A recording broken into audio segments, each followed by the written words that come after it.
Hey everyone, today we are going to start with page 46 in the book and page 38 in the on the actual document that I have posted on Google Classroom. We are, of course, reading the one and only Ivan. And as we know, Ivan is the gorilla and Stella is the elephant.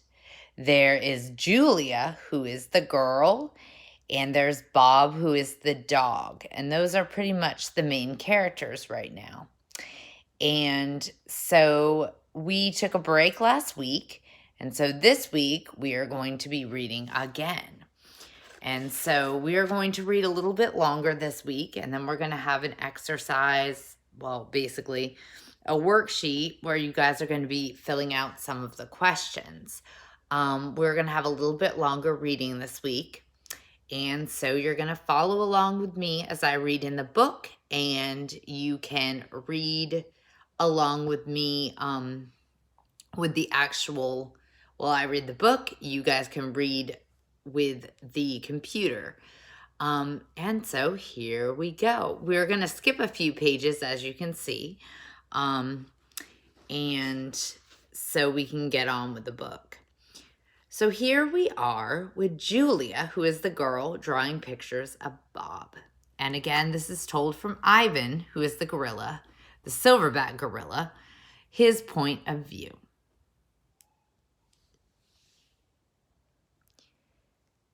I love Julia's pictures of Bob. She draws him flying across the page, a blur of feet and fur. She draws him motionless, peeking out from behind a trash can or the soft hill of my belly. Sometimes in her drawings, Julia gives Bob wings or a lion's mane. Once she gave him a tortoise shell. But the best thing she ever gave him wasn't a drawing. Julia gave Bob his name. For a long time, no one knew what to call Bob. Now and then a mall worker would try to approach him with a tidbit. Here, doggy, they'd call, holding out a French fry. Come on, Pooch, they'd say. How about a little piece of sandwich? But he would always vanish into the shadows before anyone could get too close. One afternoon, Julia decided to draw the little dog curled up in the corner of my domain. First, she watched him for a long time, chewing on her thumbnail. I could tell she was looking at him the way an artist looks at the world when she's trying to understand it. Finally, she grabbed her pencil and set to work. When she finished, she held up the page. There he was, the tiny big-eared dog. He was smart and cunning, but his gaze was wistful. Under the picture were 3 bold, confident marks circled in black. I was pretty certain it was a word, even though I couldn't read it. Julia's father peered over her shoulder. That's him exactly, he said, nodding. He pointed to the circled marks. I didn't realize his name was Bob, he said. Me either, said Julia. She smiled. I had to name him first. Bob and Julia. Bob will not let humans touch him. He says their scent upsets his digestion. But every now and then I see him sitting at Julia's feet. Her fingers moved gently just behind his right ear.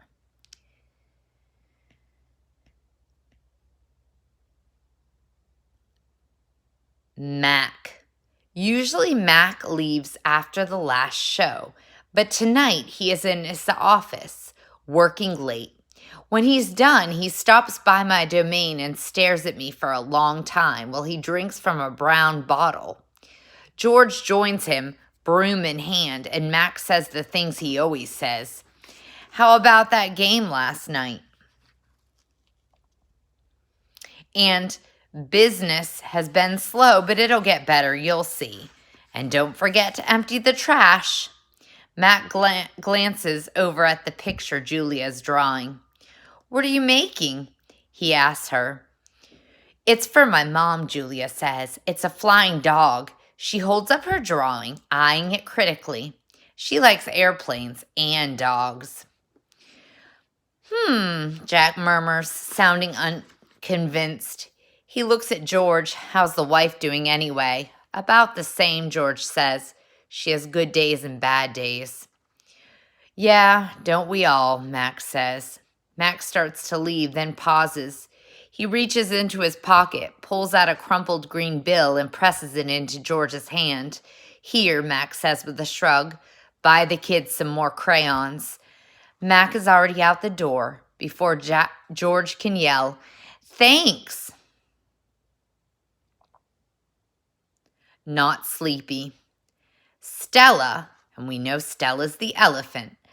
I say after Julia and her father go home, I can't sleep. Of course you can, she says. You are the king of sleepers. Shh, Bob says from his perch on my belly. I'm dreaming about chili fries. I'm tired, I say, but I'm not sleepy. What are you tired of? Stella says. I think for a while.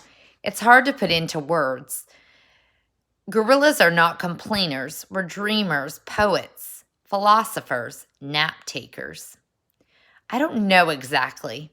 I kick at my tire swing. I think I may be a little tired of my domain. That's because it's a cage, Bob tells me. Bob is not always tactful.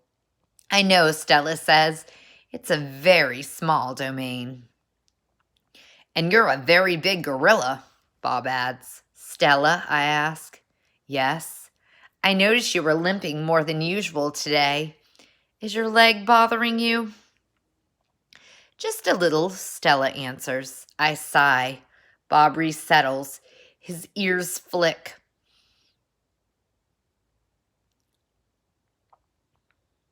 He drools a bit, but I don't mind. I'm used to it.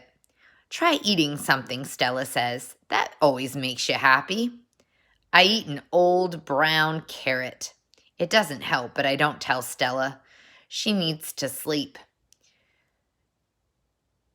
You could try remembering a good day, Stella suggests. That's what I do when I can't sleep. Stella remembers every moment since she was born, every scent, every sunset, every slight, every victory. You know I can't remember much, I say. There's a difference, Stella says gently, between can't remember and won't remember. That's true, I admit. Not remembering can be difficult, but I've had a lot of time to work on it. Memories are precious, Stella adds. They help tell us who we are. Try remembering all your keepers. You always liked Carl, the one with the harmonica. Carl, yes, I remember how he gave me a coconut when I was still a juvenile. It took me all day to open it. I try to recall other keepers I have known. The humans who cleaned my domain and prepared my food and sometimes kept me company. There was Juan, who poured Pepsi into my waiting mouth, and Katrina, who used to poke me with a broom when I was sleeping, and Ellen, who sang, "How much is that monkey in the window?" with a small smile while she scrubbed my water bowl. And there was Gerald, who once brought me a box of fat, sweet strawberries. Gerald was my favorite keeper. I haven't had a real keeper in a long time. Max says he doesn't have the money to pay for an ape's babysitter. These days, George cleans my cage and Mac is the one who feeds me. When I think about all the people who have taken care of me, mostly it's Mac I recall, day in and day out, year after year after year. Mac who bought me and raised me and says I'm no longer cute, as if a silverback could ever be cute. Moonlight falls on the frozen carousel, on the silent popcorn stand, on the stall of leather belts that smell like long-gone cows. The heavy work of Stella's breathing sounds like the wind in the trees, and I wait for the sleep to find me. The Beetle. Matt gives me a new crayon and a fresh pile of paper, and it's time to work again.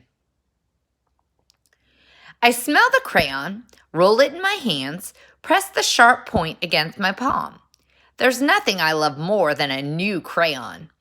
I search my domain for something to draw. What is black? An old banana peel would work, but I've eaten them all. Knot tag is brown. My little pool is blue. The yogurt raisin I'm saving for this afternoon is white, at least on the outside. Something moves in the corner. I have a visitor. A shiny beetle has stopped by. Bugs often wander through my domain on their way to somewhere else. Hello, beetle, I say. That's it. I'll draw him. It's hard being a picture of something new. I don't get the chance that often. But I try. I look at the beetle who's being kind enough not to move. Then back at my paper, I draw his body, his legs, his little antenna, his sour expression. I'm lucky. The beetle stays all day. Usually beetles don't linger when they visit. I'm beginning to wonder if he's feeling all right. Bob, who's been known to munch on bugs from time to time, offers to eat him. I tell Bob that won't be necessary. I'm just finishing my last picture when Mac returns. George and Julia are with him.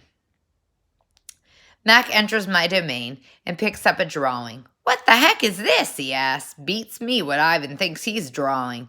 This is a picture of nothing. A big black nothing. Julia's standing just outside my domain. Can I see? She asks. Mac holds my picture up to the window. Julia tilts her head. She squeezes one eye shut. Then she opens her eye and scans my domain. I know, she exclaims. It's a beetle. See that beetle over there by Ivan's pool? Man, I just sprayed this place for bugs. Mac walks over to the beetle and lifts his foot. Before Mac can stomp, the beetle skitters away, disappearing through a crack in the wall. Mac turns back to my drawings. So you figured this is a beetle, huh? If you say so, kid. Oh, that's a beetle for sure, Julia says, smiling at me. I know a beetle when I see one.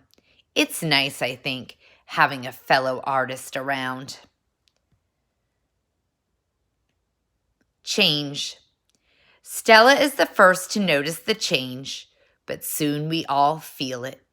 A new animal is coming to the Big Top Mall. How do we know this? Because we listen, we watch, and most of all, we sniff the air. Humans always smell odd when change is in the air, like rotten meat with a hint of papaya.